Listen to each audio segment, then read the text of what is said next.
Oftentimes, you go to old museums and look at art books, you see pictures of oftentimes monks, and they're standing there in a window and they're holding a skull and they're looking at it, and you think, well, that's kind of dark.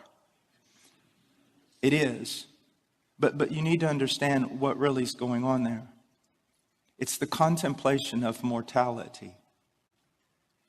He's not just looking at a skull. Do you know what he's doing? He's looking at himself. That monk knows this will be me in a twinkling of an eye. Strong men grow old, and old men die. Yes, strong men die. Men who are genius die. Strong men grow weak and die. All men die. Have you really grasped that as a man?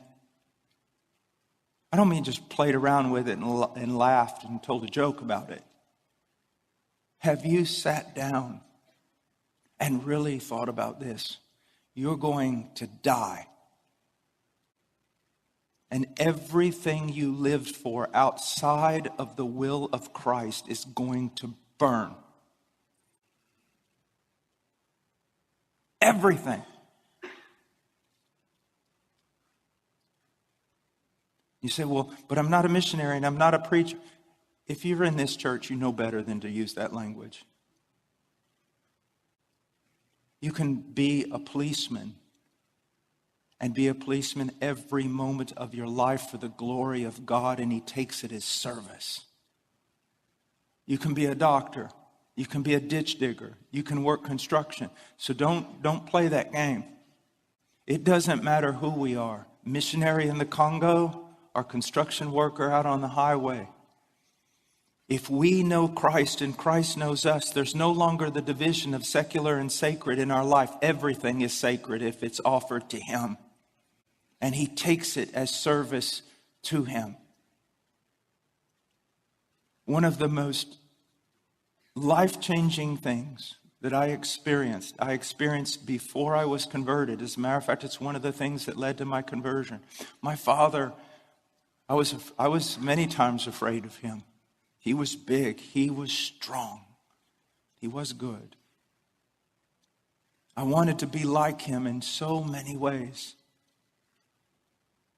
We're running with a roll of wire, putting up a fence for the horses.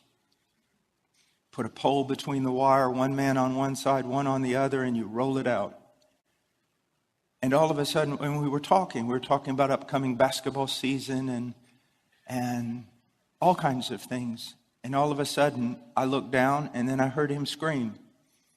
I felt the wire drop. I grabbed him. We fell to the ground. He was dead. I realized at that moment, it didn't matter if I was like my father, who I never thought I would be like. It doesn't matter. He's dead. Be strong like him and die. Courageous like him and die. Successful and die. Intelligent and die. You fall in love. You lose her in the end. You need to contemplate. You need to get away from media and contemplate your own death. And contemplate everything you have invested in. Where are your investments? When I was at the University of Texas, I had to study a lot of different things for my major in economics, finance, just all sorts of things, engineering, everything. And I remember after I became a Christian and some of my friends said, "What are you doing?" And I said, "I'm not doing anything that I wasn't taught in class." And they all knew it was very anti-Christian university. And they said, "What do you mean?" I said, "Well, remember investments. I've not stopped investing. I've just traded up.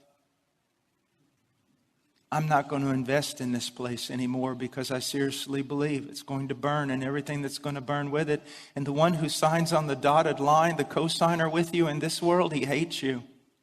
He's going to take you for everything you have.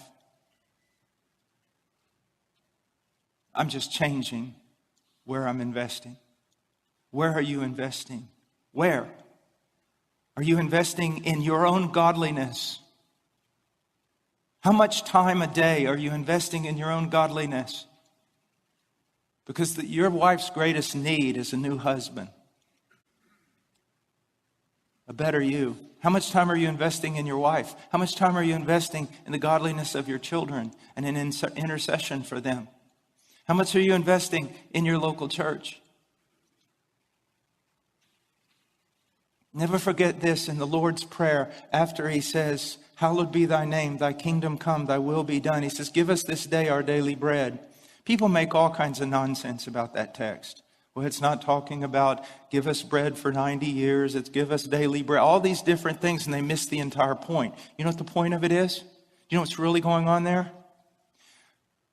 You're praying in this way. Here you see the heart of Christ. You're saying, God, my only reason for existence, the reason for my breath, is that your name be hallowed, that it be placed in a category totally distinct from all other categories and honored above all categories. I want to live for that, for your name being hallowed, for your kingdom to come, for your will to be done. Now, give me this day my daily bread. Lord, I don't want riches. I don't want luxury. I don't need anything. Just give me enough food and shelter and clothing so that I can devote my life to fulfilling those three things I prayed about. Just give me the sustenance I need to keep serving you. That's what a man does. In the creation commission, Adam's told to go out and bring God's kingdom, bring God's rule, subdue everything in the world to the will of God for the glory of God. I believe in one sense, the call of the Great Commission and every command to the family and all the commands given to us with regard to every aspect of our life is almost a recommissioning of that in some sense. We are to go out. We are to subdue ourselves. We are to subdue our families. We are to subdue the world to the reign of Christ. That's the only reason we need food. It's to do that. You see. Because the world is passing away. And I'm well aware that there are so many people that I love so dearly, that are passing away with it. They're passing away. Depart from me. I never knew you. You see, this is not your home. This is a place that you've been thrown down into to do battle. That's why you live. That's why you live. Now, I want to go on to something else. I want us to look for just a moment at this world. And the first thing I want to do is I want to go to a strange passage over in Isaiah chapter 3.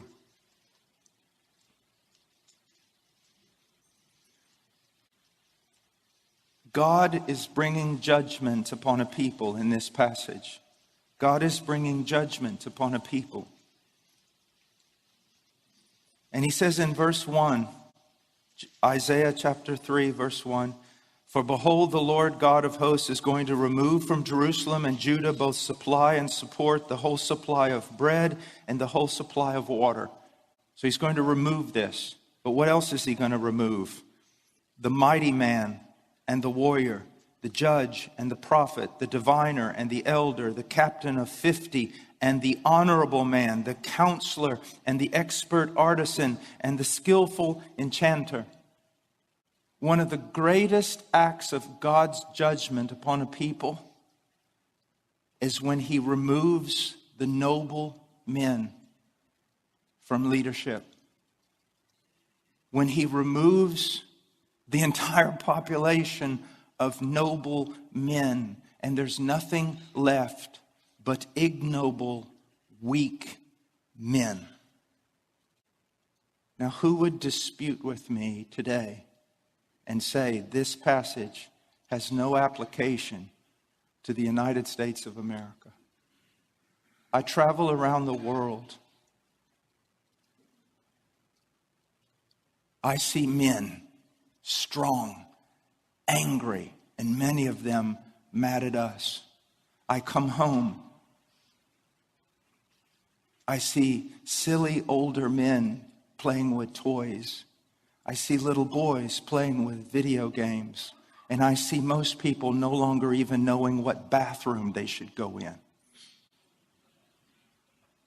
We are under the judgment of God.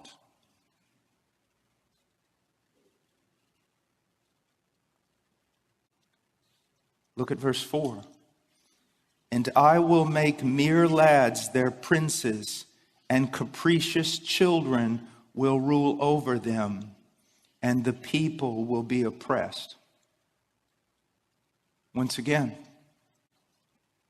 this is our world. I've been amazed for the last 30 years, and especially in sitcoms and things like that. Isn't it amazing that the parents, especially the dad, is always portrayed as, even if he's kind-hearted, he's foolish and really doesn't understand anything about the world. And in the end, the children are the ones that are the counselors. But you know what? Most Christian men saw things like that and couldn't even discern there was a problem. Why? Not in the Word. Not in the Word. Not with men of the Word. And I think both those things are almost equally important. Brothers, the only thing that's going to keep you from this is the Word, the Word, the Word. My wife one time was teaching a group of women in Romania, and finally, after a couple of days, one of them said, Miss Chato, we really love your teaching and your help, but on every question that we've had, you've basically said just the same thing. We need to be in the Word. Why do you do that? And she said, well, because you need to be in the Word. I'm sorry. In a way, it's really wonderful that it's not mystical, that you don't have to climb up to heaven or drive yourself down into hell to grow. Isn't it wonderful that it's really quite simple? Read the Word, fellowship with godly men, fellowship with your wife, fellowship with your children around the Word, learn the Word. Isn't it wonderful that it's really that simple? And isn't it terrible how accountable we're going to be on that final day because it was so simple? I didn't say it was easy, but it's simple. There's no mystery to it. No esoteric knowledge that you need. You need the Word. Now, look verse 5. And the people will be oppressed, each one by another, and each one by his neighbor. And the youth will storm against the elder, and the inferior against the honorable. Is that not our society today? Is that not exactly where we live? Now, look at verse 12. O my people, their oppressors are children, and women rule over them. Now, most people, when they read this, they think, yeah, wicked women ruling over men. But there's two possibilities here. One has to do with someone like Jezebel, who was a wicked woman who sought to usurp authority and everything else. Then there's also Deborah. Deborah's kind of difficult to explain, isn't she? Here she's raised up this leader.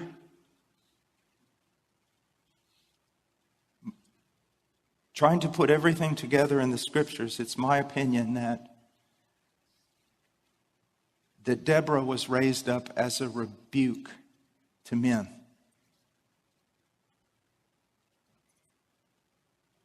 And at no fault of her own. Do you know how many young girls, now young men, you listen to me. I travel all over, even here, even in my own church. How many young girls between the ages of 25 and 35, godly, smart, intelligent, strong, capable,